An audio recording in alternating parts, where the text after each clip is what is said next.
Il a osé se réapproprier un savoir-faire traditionnel, la conciergerie, et le développer à l'échelle mass market. David Amsellem est le président de l'entreprise John Paul, une conciergerie privée qui peut répondre à toutes vos demandes, même les plus folles. David Amsellem, bonjour. Je vous vois arriver sur scène, soyez pas timide. Il est là. Merci, bonjour. Bonjour David. Bonjour. Première question, qu'est-ce qu'une conciergerie privée? Je vais m'asseoir. Ouais, asseyez-vous. La conciergerie privée, c'est un métier qui est vieux comme le monde, qui vient du service. En fait, c'est être à disposition de son client 24 heures sur 24, 7 jours sur 7 pour répondre à toutes ses demandes. Et voilà. Il y a 5 ans, quand j'ai découvert ce métier, c'est amusant parce qu'en arrivant un petit peu en avance et grâce au décalage qu'il y a, j'ai pu écouter les 2-3 entrepreneurs qui sont passés avant. Et j'ai trouvé plein de points communs dans ma réflexion sur ce que j'allais raconter.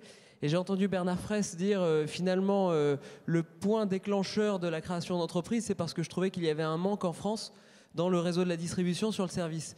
Ben nous, c'est un petit peu, enfin moi, c'est un petit peu ce qui m'a amené à ce métier-là.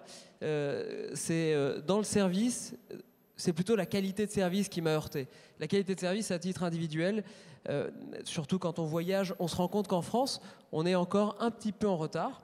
Et voilà, parti de ce constat, je me suis intéressé particulièrement à la conciergerie privée. Ça, c'est la conciergerie privée Ça, c'est, à l'origine. Voilà, à l'origine, c'est un métier qui est plutôt artisanal. C'est être au service de 10, 20, 30, 50 personnes plutôt riches qui ont les moyens de se payer ce type de service et répondre à toutes leurs demandes. Et on dit souvent tous leurs caprices.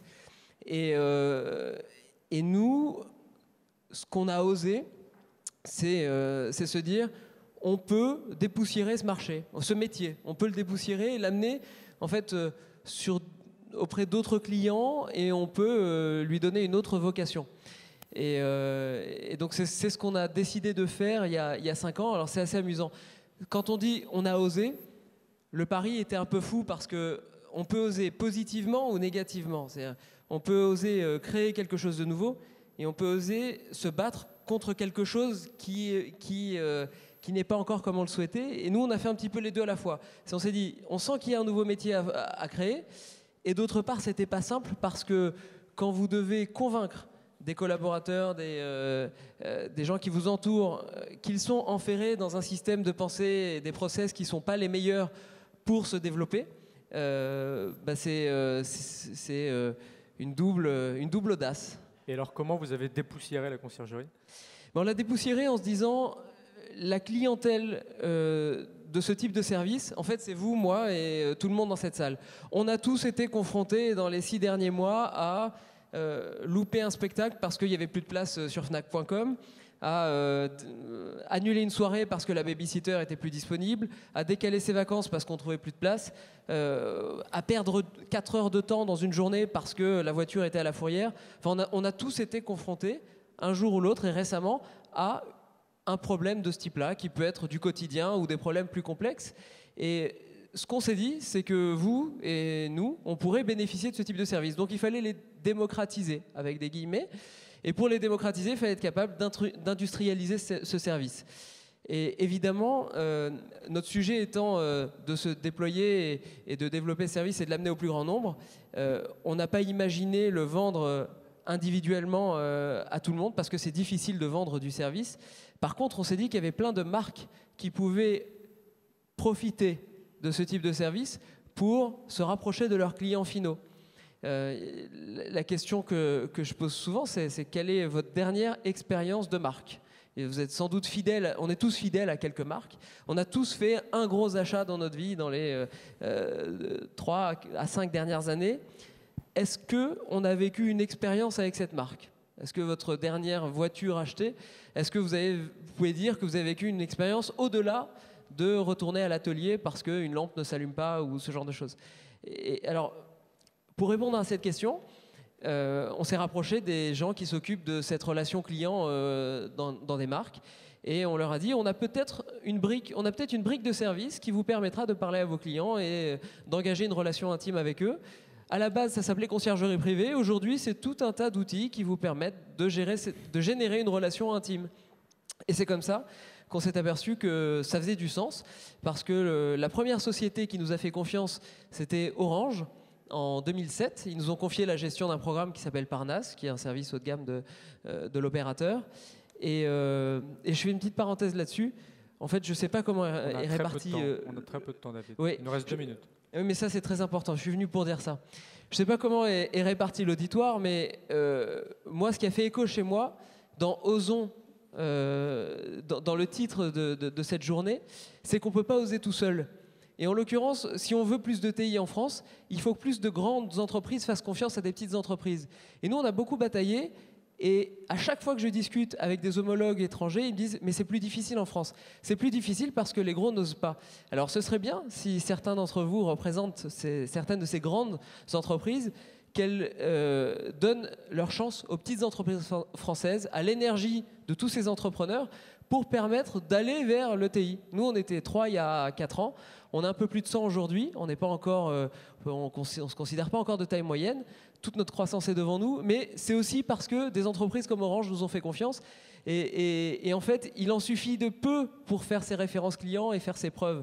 Nous, on a réussi avec Orange, puis ensuite SNCF, puis L'Oréal, puis Sony Ericsson, puis Toyota, puis Citroën. Et aujourd'hui, on a un portefeuille client qui parle pour nous et qui nous a permis de montrer comment est-ce qu'on industrialise un métier qui est artisanal. Et ça ne se fait pas tout seul. En tout cas, dans le B2B, on a besoin, si vous représentez des entreprises importantes, que celles-ci fassent confiance un peu plus souvent, un peu plus facilement aux entrepreneurs. Il y a tout à gagner en réalité. Et David, c'est un très bon sujet puisque j'y suis confronté toute la journée également. Comment fait-on pour que les grandes entreprises parlent avec les petites? C'est quoi? C'est un Small Business Act, un SBA à la française, Small Business Act à la française. C'est quoi? Ça va se faire en politique? Ça va se faire dans une salle comme cela? Je suis pas sûr qu'il y ait beaucoup de gens de grands groupes. Enfin... Ça commence par une prise de conscience collective. C'est-à-dire que de toute façon, le décisionnaire, c'est pas le Small Business Act. Le décisionnaire, c'est celui qui est dans la grande entreprise et qui décide à un moment donné de faire... Il va pas faire confiance à la première minute, mais de laisser sa chance à un entrepreneur.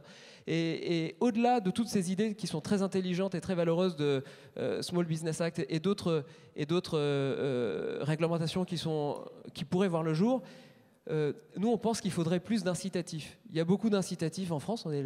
On devient un pays de l'incitation fiscale, économique, etc. Et pourquoi il n'y a pas d'incitation à aider les entrepreneurs en leur confiant ce qu'on veut? Ce qu'on veut, c'est pas forcément des remises fiscales, des prêts, etc. C'est travailler. Et c'est la plus grande énergie qu'on a, c'est le travail. Donc voilà, le message, moi, quand on me donne la chance d'avoir un micro pour pouvoir m'exprimer, c'est de dire donner plus leur chance aux gens qui osent. Et c'est une manière d'oser. Très beau message pour ce forum. Alors, une question qui est en rapport avec ton métier. Quelle est la chose la plus extravagante que l'on t'ait demandé? On avait dit rapide ou... Rapide, oui, là il reste moins d'une minute. Mais... Je ne gère plus rien. Non, il nous reste moins d'une minute. Non, on a une demande qui nous a fait connaître parce qu'elle était assez sensationnelle et puis elle a été couverte par les médias. C'est qu'un de nos membres nous avait demandé de faire venir des pingouins vivants à sa soirée. C'est comme si ici vous nous disiez je veux 30 pingouins, c'était 30 au milieu de la piste. Et ça en 48 heures. Et c'est un défi que nos équipes ont relevé voilà, il y a quelques années. C'était assez amusant parce que c'était des vrais pingouins vivants. Il y en a eu 30. Il paraît qu'il y a un zèbre empaillé également, il y a une histoire de zèbre. Oui, il y a des histoires de zèbre, il y a plein d'histoires d'animaux, mais bon, il y a plein d'histoires loufoques, mais ça reste un pouillème de notre activité, parce que je vous le disais en préambule, nous, ce qu'on fait, c'est une babysitter, l'organisation de voyages, réserver des restaurants quand c'est complet, vous recommander, trouver des places de spectacle, c'est ça le cœur de notre métier. Merci David, merci pour ton intervention. Merci à vous. Merci beaucoup David.